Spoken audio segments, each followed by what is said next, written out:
Have you ever imagined what would happen if the internet went down? Forever? It's 8:17 on a perfectly normal Tuesday. Your alarm goes off. You reach for your phone. Nothing loads. No messages, no headlines, no videos. Just a loading icon that spins and never stops. Maybe your Wi-Fi is acting up. You switch to mobile data. Nothing. Restart the phone, the router, your laptop. Nothing. Outside, your neighbor is staring at their phone. Within minutes, something feels wrong. Not because the internet is slow, because it no longer exists. Every website, every search engine, every social media platform, every cloud server, gone. At first, nobody panics. Outages happen all the time. Someone else says it'll be fixed before lunch, so everyone waits. An hour passes, nothing. By noon, phone lines to internet providers are overwhelmed. Offices fall quiet. Video meetings disappear. Shared documents won't open. Restaurants stop receiving app orders. Then you try to buy lunch. The card reader keeps loading. Nothing. A customer beside you holds up a phone. My banking app says I have money. The cashier shrugs, but I can't verify it. Suddenly, cash matters again. People search old wallets for forgotten cash. Outside, something more dangerous spreads. Rumors. It's only our country. No, it's worldwide. I heard it was a cyber attack. Normally, someone could check the truth in seconds. Today, nobody can. By sunset, the jokes have stopped. People start asking, what if it doesn't come back? The next morning, it doesn't. Banks open, but many services barely function.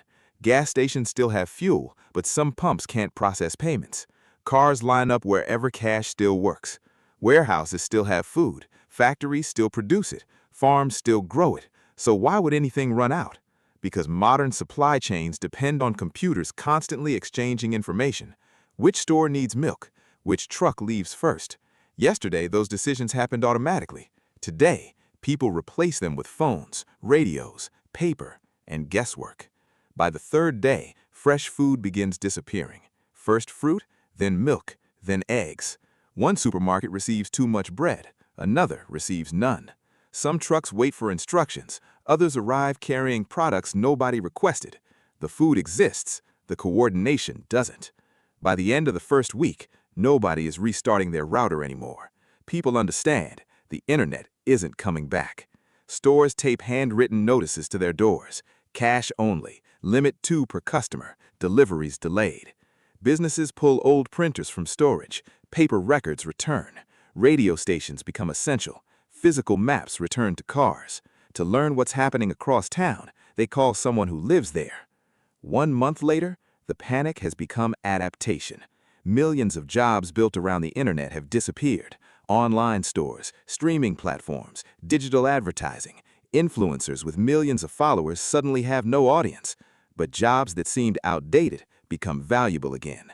Postal workers, radio technicians, printers, local couriers, record clerks.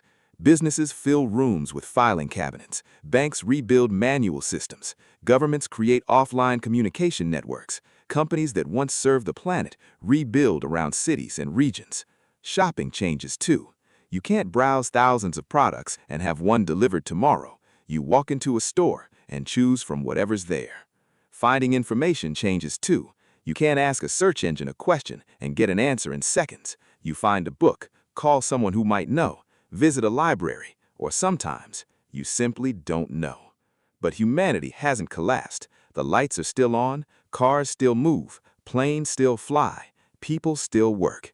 Humanity is adapting, and after only 1 month, the internet has stopped feeling like something temporarily missing. The world is already learning how to live without it. 1 year later, the internet has become something people talk about in the past tense. The emergency systems built during the first month are now normal. Paper records, phone calls, radio networks, physical mail. Businesses still operate. Banks still move money. Factories still produce goods. But everything takes longer. A company that once coordinated offices across 5 continents in seconds now depends on calls, documents, and slower private networks. Global trade survives, but it changes. Countries begin producing more of what they need closer to home.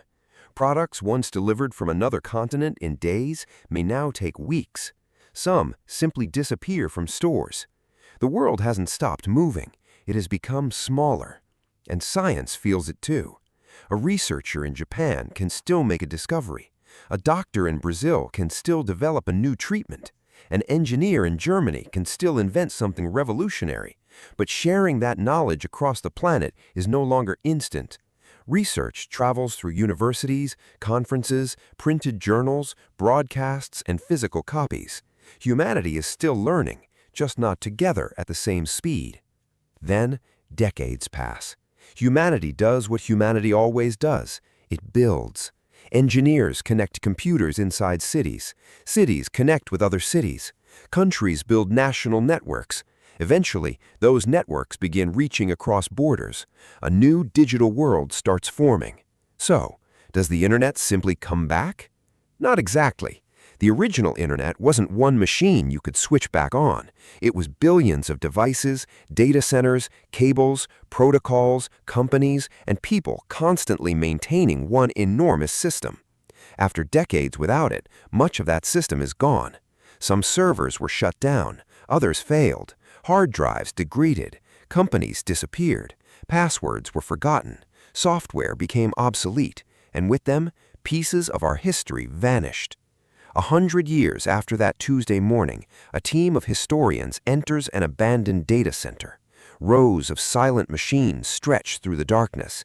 Inside them could be photographs of people nobody remembers, books that were never printed, scientific research, messages between families, videos of ordinary lives, entire communities that existed only online. The information may still be sitting there, but having the data doesn't mean you can read it.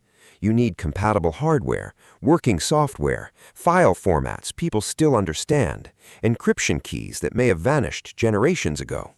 Humanity once created the largest collection of knowledge in history, then lost the instructions for opening parts of it, a digital dark age.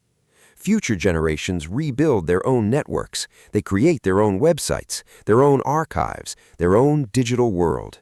But parts of ours remain locked inside dead machines. And that's what makes this scenario so strange. Humanity survives, civilization continues, we adapt. But the world that existed at 8:17 on that Tuesday morning never returns. Because the internet wasn't just entertainment. It wasn't just social media. It wasn't even just information. It gave billions of people the ability to share knowledge across the planet almost instantly. Take that away, and humanity doesn't stop. It just becomes a very different civilization. Fortunately, this was only a thought experiment. If you enjoyed surviving this impossible scenario, leave a like and subscribe for more realistic what-if survival stories. And tell us in the comments, what impossible scenario should we survive next? Your idea could become the next episode of Survival Sketch. Until then, stay curious and keep surviving the impossible.